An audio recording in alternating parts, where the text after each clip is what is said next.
Assalamualaikum warahmatullahi wabarakatuh. Waalaikumsalam warahmatullahi Waalaikumsalam warahmatullahi wabarakatuh. wabarakatuh. Saya Dwi Indah Ratnasari akan menjelaskan TM14 mengenai etika dan keamanan sistem informasi. Yang pertama ada pengertian etika. Etika adalah kepercayaan tentang hal yang benar dan salah atau yang baik dan tidak baik. Etika dalam sistem informasi dibahas pertama kali oleh Richard Mason 1986 yang mencakup 4 hal. Yang pertama ada privasi personal seseorang atau individu. Yang kedua ada akurasi. Akurasi berkaitan dengan autentikasi atau kebenaran informasi. Yang ketiga ada properti.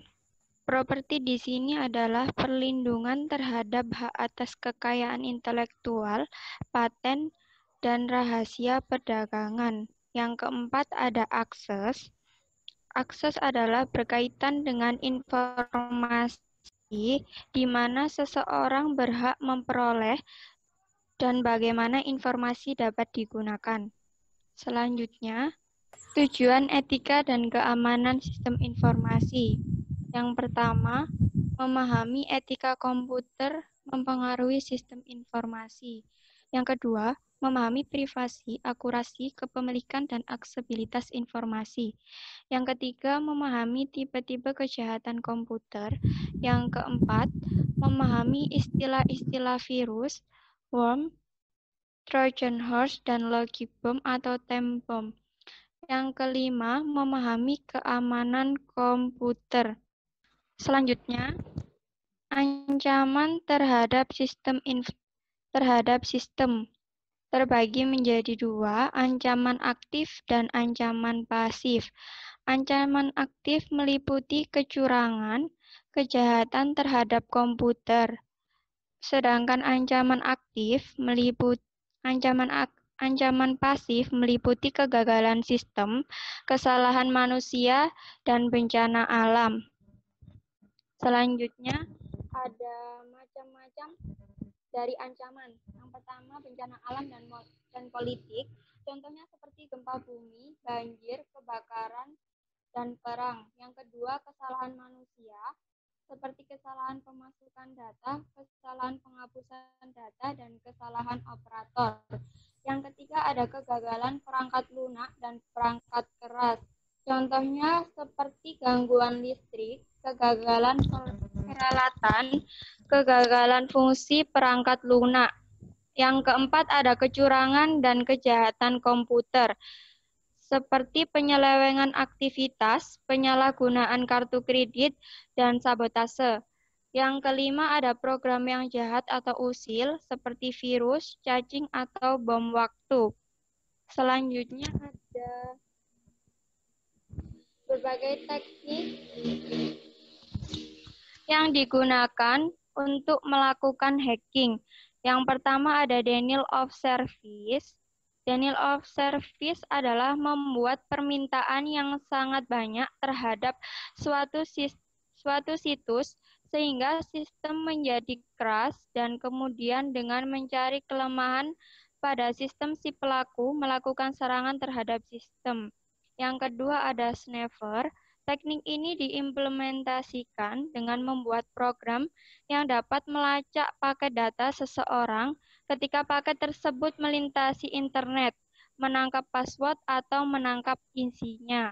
Yang ketiga ada spoofing, melakukan pemalsuan alamat atau web dengan tujuan untuk menjebak pemakai agar memasukkan informasi yang penting seperti password atau nomor kartu kredit.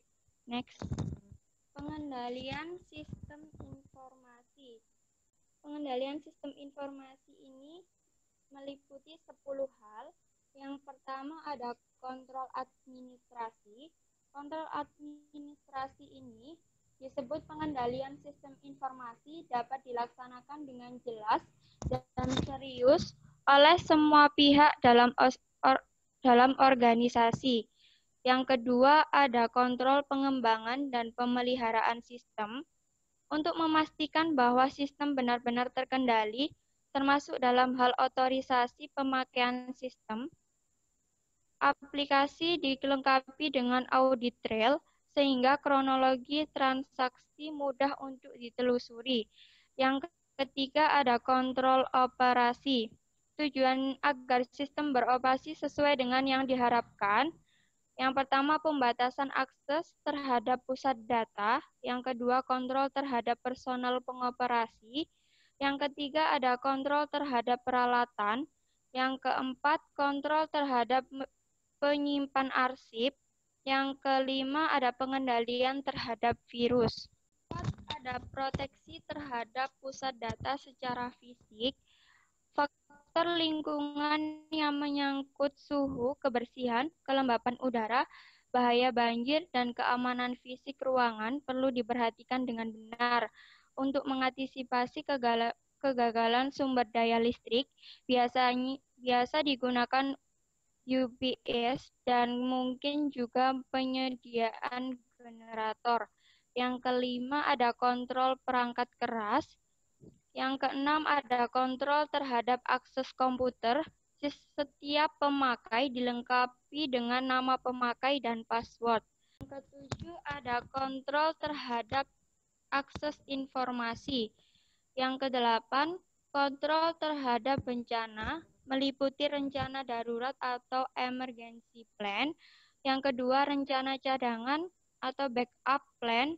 Yang ketiga, rencana pemulihan atau recovery plan. Yang keempat, rencana pengujian atau simulasi. Yang kesembilan, ada kontrol terhadap terakhir, meliputi rencana pemulihan dari bencana dan asuransi. Yang ke-10 ada kontrol aplikasi, meliputi masukan, keluaran, pemrosesan, basis data, dan telekomunikasi. Sekian. Apakah ada yang ditanyakan? Saya bertanya. Iya, silakan. Apa dampak etika dan sosial terhadap pemanfaatan sistem informasi? Terima kasih. Baik, saya akan menjawab pertanyaan dari Dandi Angga.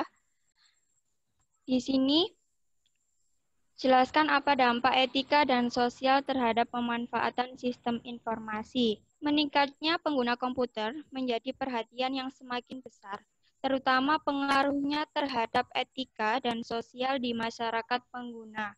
Bahwa banyak sekarang pengguna komputer sudah di luar etika penggunaannya. Misalnya, dengan memanfaatkan teknologi komputer, dengan mudah seseorang mengakses data dan informasi dengan cara yang tidak sah.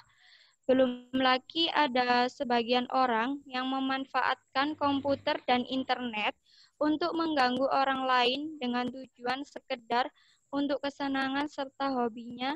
Adapun penipuan-penipuan di era modern ini sudah banyak yang ditemukan dari pengaruh teknologi tersebut. Apakah sudah jelas? Iya, sudah jelas. Terima kasih. Saya mau tanya. Iya, silakan.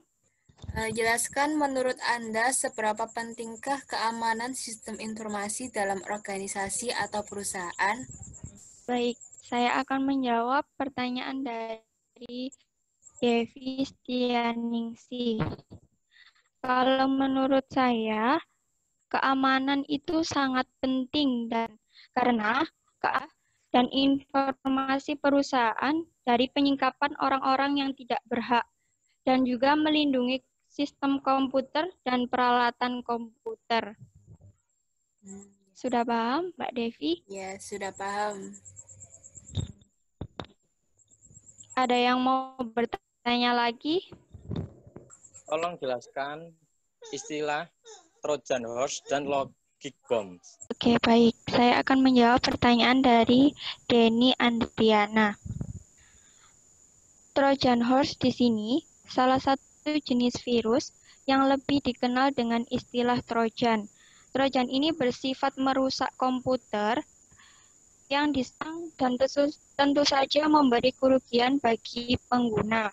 Sedangkan Logic Bomb, salah satu program jahat yang ditempelkan pada komputer agar memeriksa suatu kumpulan kondisi sistem.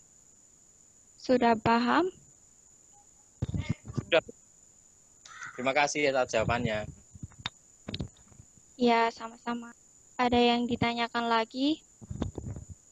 Sudah tidak Kalau ada. sudah tidak ada yang ditanyakan, saya akhiri presentasi hari ini. Wassalamualaikum warahmatullahi wabarakatuh. Waalaikumsalam warahmatullahi Waalaikumsalam warahmatullahi wabarakatuh. wabarakatuh.